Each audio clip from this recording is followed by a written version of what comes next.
Hi friends, இன்றைக்கி நம்ம தக்காளி ரசம் எப்படி பண்ணுறதுன்ட்டு உங்களுக்கு காட்டுறேன். ரொம்ப ஈஸியாகவும் பண்ணலாம். இதுக்கு தேவையான பொருட்கள் என்னன்னு பார்த்தீங்கன்னா, தக்காளி 3 தக்காளி வேணும். அப்புறம் சீரகம், மிளகு, கருவேப்பிலை, கொத்தமல்லி, காஞ்ச மிளகாய், அப்புறம் பூண்டு.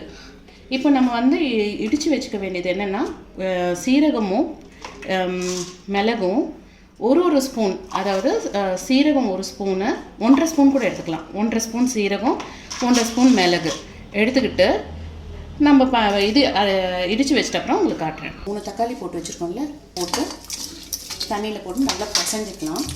நல்லா எவ்வளோ இது பண்ண முடியுமோ அவ்வளோ அழுத்தி பிசைஞ்சிங்க. இதே நல்லா பழுத்த தக்காளினா நம்ம சீக்கிரமாக நல்லாவே கொஞ்சம் பிசையும் போது இதுவாகிடும். நல்லா அழுத்தி பிசைஞ்சு எடுத்துக்கலாம். கொஞ்சம் உப்பு போட்டுக்கலாம். அது கூடவே கொஞ்சம் ஈஸியாக இருக்கும் பிசையும் போதே.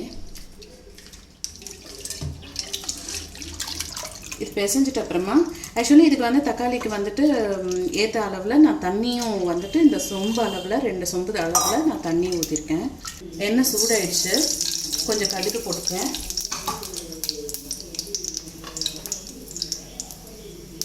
பூண்டு, இடித்து வச்ச பூண்டு, காஞ்ச மிளகாய்,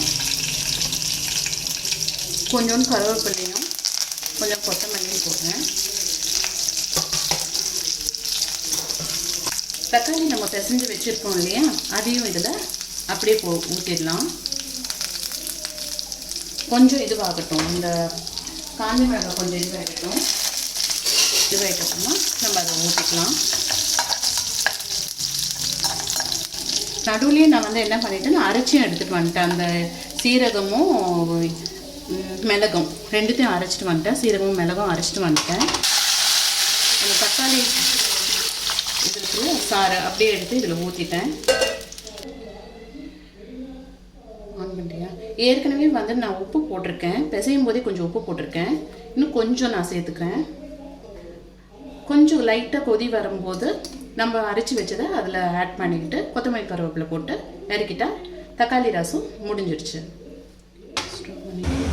இப்போ அரைச்சி வச்சுருக்கோம் இல்லையா, அதுவும் இதில் சேர்த்துக்கலாம். இது கொஞ்சம் நுரை கட்டி வரும்போதே நம்ம ஆஃப் பண்ணி எடுத்துக்கலாம். இதை ரொம்ப கொதிக்க விட்டுறக்கூடாது, கசப்பு தன்மை கொடுத்துரும். கொஞ்சம் லைட்டாக கொதி வரும்போதே, பபிள்ஸ் வரும்போதே, நுரை கட்டி வரும்போதே நம்ம இறக்கிட வேண்டியது, அவ்வளோதான்.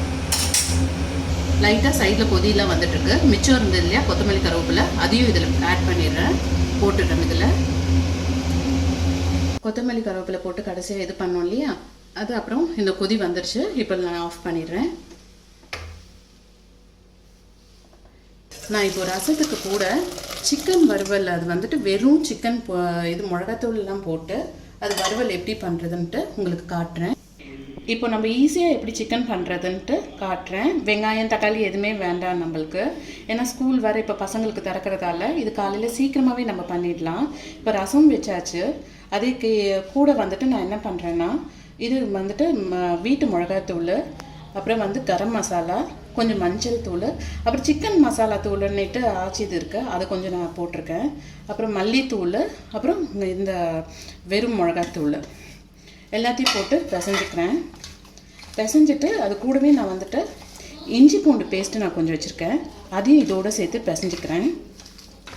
நல்லா எல்லாமே போட்டாகணும். ஃபுல்லாக சிக்கனில் நல்லா பிசைஞ்சு ஃபுல்லாகவே இதுவாகணும். இது காலையில் சீக்கிரமாக 5 நிமிஷத்தில் ரெடி ஆகிடும். எதுவுமே இல்லாமல் நம்ம பண்ணுறதால கொஞ்சம் சீக்கிரமாக இதுவாகிடும். இது சிறுந்தீலையே சாதம் ரசம் ஆகிறதுக்குள்ளே இதுக்கு தனியாகவே சீக்கிரமாக ஆகிடும், கடகடன்ட்டு ஆகிடும்.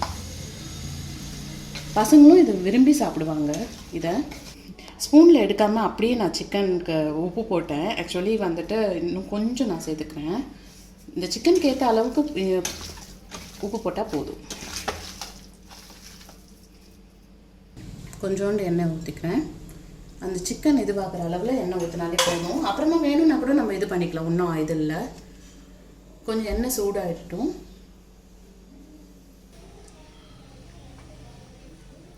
ஒரு பச்சை மிளகாய் போட்டுக்கிறேன். அப்புறம் சிக்கன் நம்ம எடுத்துக்கோம் இல்லையா, குட்டி வெங்காயம் ஒன்றையும் சின்ன வெங்காயமாக எடுத்துகிட்டு கட் பண்ணி குட்டி குட்டியாக கட் பண்ணிவிட்டு அந்த பச்சை மிளகாவை போட்டுட்டு அப்புறமா இந்த சிக்கனையும் போட்டுட்டு அப்படியே வறுத்து எடுக்கலாம். ஆனால் இந்த மாதிரி பண்ணால் இன்னும் நல்லா இருக்கும். ரசம் சாதத்துக்கு இது இந்த மாதிரி பண்ணிவிட்டு சாப்பிட்டோன்னா நல்லா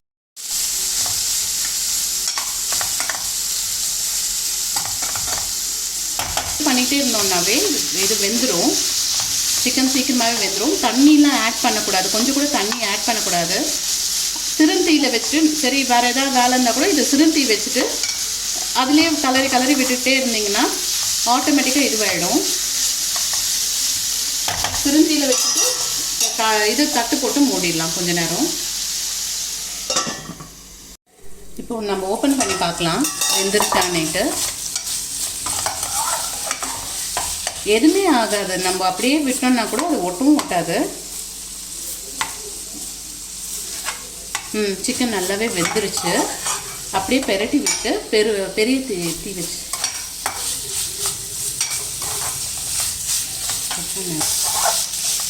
நல்லாவே சிக்கன் வெந்துருச்சு. சும்மா கொஞ்சம் அப்படியே பெரட்டி விட்டுட்டு, இவ்வளோ நேரம் நான் சிறுந்தீயில் வச்சுட்டு நான் இது பண்ணியிருந்தேன் மூடி வச்சதால். நான் எடுத்துகிட்டு இப்போ சிம்லேருந்து கொஞ்சம் கொஞ்சம் பெரிய தீ இதுவாக கொடுத்துட்டு